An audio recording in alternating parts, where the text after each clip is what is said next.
बच्चों, हमने भगवत गीता के छठे अध्याय में एक अच्छी लाइफ स्टाइल के बारे में जाना जो कि हर व्यक्ति को अपनाना चाहिए। यदि अच्छी लाइफ स्टाइल रहता है तो हमारा जीवन जो होता है सुखमय होता है, हमारे शरीर स्वस्थ रहता है और हमारा मन भी अच्छा रहता है।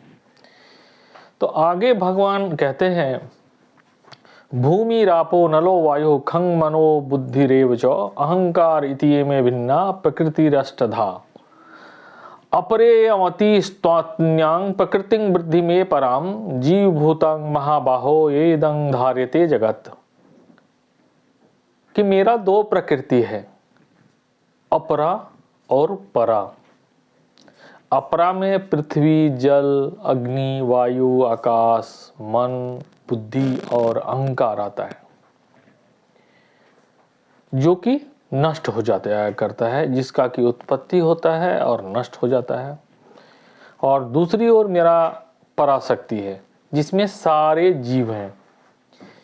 परा यानी जीव सारे अपरा का दोहन करता है। जो परा है वो यानी जीव शक्ति है, वो सारे अपरा का दोहन करता है यानी यूज करता है। हमें हमारी प्रकृति का समुचित यूज करना चाहिए, अन्यथा वो नष्ट हो जाते हैं या प्रदूषित हो जाते हैं। तो हमें कहते हैं ना, अब भी पढ़ाते हैं स्कूल में, बताते हैं कि नेचुरल रिसोर्सेस का जुडिशियस यूज करना चाहिए। तो ये चीज़ें गीता में आती हैं। आगे भगवान अपने प्रकृति स्वरूप का और विवरण करते हैं और कहते हैं, रसो हमअप्सु कौन्तेय प्रभास्मि शशि सूर्यो प्रणवः सर्वदेवेषु शब्दः खे पौरुषं नृषु। मतलब, हे अर्जुन, मैं जल, सूर्य और चंद्रमा का प्रकाश, वेदों में ओंकार, आकाश में शब्द यानी सब कुछ मैं ही हूँ, मुझसे अलग कुछ भी नहीं है।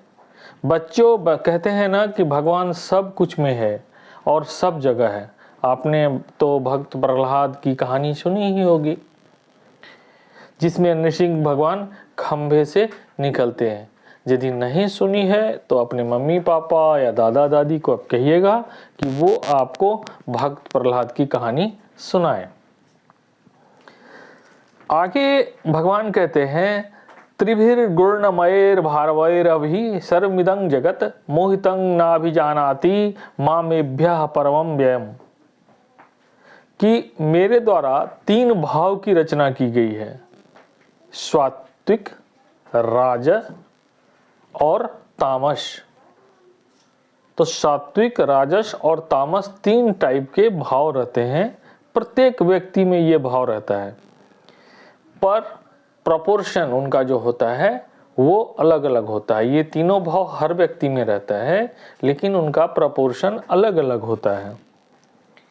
और ये जो भाव जिस आदमी में ज़्यादा रहता है वो उसी भाव के का जो गुण है वही बिहेव करता है। तो भाई, ये सात्विक, राजस और तामस है क्या? तो सात्विक भाव से मनुष्य प्रसन्न, संतुष्ट, धर्मशील और क्षमाशील रहता है और लोगों का कल्याण चाहता है।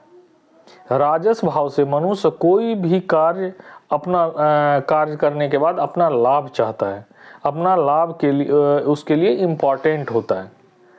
तामस व्यक्ति जो होता है अपने लाभ के लिए दूसरे का हानि पहुंचा सकता है।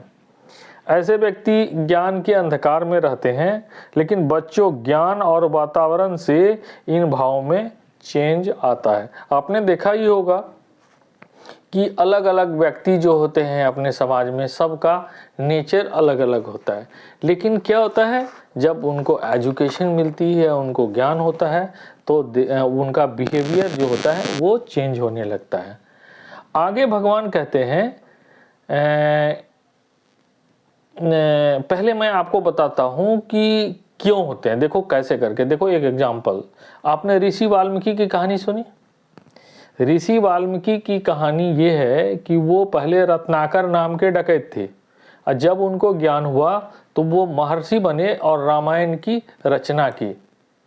तो इसके बारे में हमको लगता है कि आप सबको पता होगा, यदि नहीं होगा तो अपने माता पिता से इसके बारे में बात करिएगा। आगे भगवान कहते हैं, चतुर्विद्या भजन्ते मां जना सुकृतिनोर्जुना आर्तो जिज्ञासुरार्थर्थी ज्ञानी चौ भर्तर्षभा। हे अर्जुन, मेरे 4 प्रकार के भक्त होते हैं। अर्थार्थी यानी कि जो धन की कामना में मुझे भजते हैं, यानी जिनके लिए धन इंपॉर्टेंट होता है, वो भगवान का कहते हैं भगवान दे दो, धन दे दो। आर्त जो होते हैं मुझे दुख या विपत्ति में भजते हैं, ऐसे टाइप के बहुत होते हैं। जबकि जिनको यदि परेशानी हो गया ना तो वो भगवान का परेशानी में बहुत पूजा करते हैं। तीसरा होता है ज्ञानी, जो मुझे जानता है और अनन्य प्रेम करता है। मतलब ज्ञानी लोग जो होते हैं वो भगवान को जानते हैं और प्रेम करते हैं। भगवान आगे कहते हैं कि ज्ञानी भक्त तो साक्षात मेरा ही स्वरूप है, वो मेरे अंदर रहता है। भगवान आगे कहते हैं, जो मुझे सकाम यानी किसी चीज के लिए भजते हैं, यानी किसी स्पेसिफिक देवता को कार्य के लिए भजते हैं, मैं उनकी श्रद्धा को उन देवता के प्रति स्थिर करता हूँ, जिससे कि उन्हें फल मिले, पर उनका प्राप्त फल तो नाशवान होता है। अतः बच्चों, हमें अपने हृदय में भगवान को रखना चाहिए और भिखमंगे की तरह मुझे ये दे दो वो दे दो ऐसा नहीं सोचना चाहिए, ठीक है ना। और कर्म करना चाहिए। आगे भगवान कहते हैं, वेदाहं शमतितानि वर्तमानानि चार्जुना भविष्यानि चौभूतानि मातु वेद न कश्चन। हे अर्जुन, मैं पास्ट, प्रेजेंट और फ्यूचर तीनों चीज़ों को जानता हूँ, लेकिन बिना श्रद्धा भक्ति के मुझे कोई नहीं जान सकता है। इसलिए श्रद्धा भक्ति इम्पॉर्टेंट है। तो बच्चों, हमने आज भगवत गीता के 7वें अध्याय के बारे में बहुत कुछ सीखा। अब हम आगे 8वें अध्याय में बहुत कुछ सीखेंगे। तब तक के लिए शुभ विदा। Thank you.